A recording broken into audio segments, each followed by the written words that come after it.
ជាចំណុចសំខាន់ដំបូងគឺភាគីទាំងពីរយើងបានឯកភាពគ្នាទៅលើបទឈប់បាញ់បន្ទាន់មួយ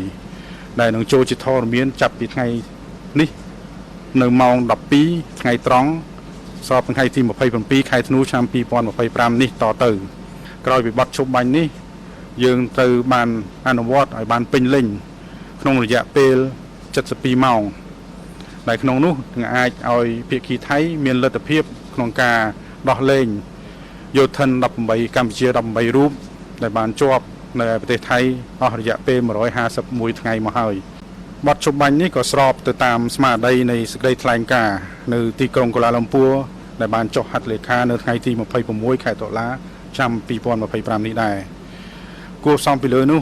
អ្វីដែលតាមរយៈនៃបទឈប់បាញ់នៅថ្ងៃនេះគឺនឹងបើកផ្លូវឲ្យបងប្អូនប្រជាពលរដ្ឋភៀសសឹកដែលមានលំនៅឋានទៅតាមតំបន់ព្រំដែននេះ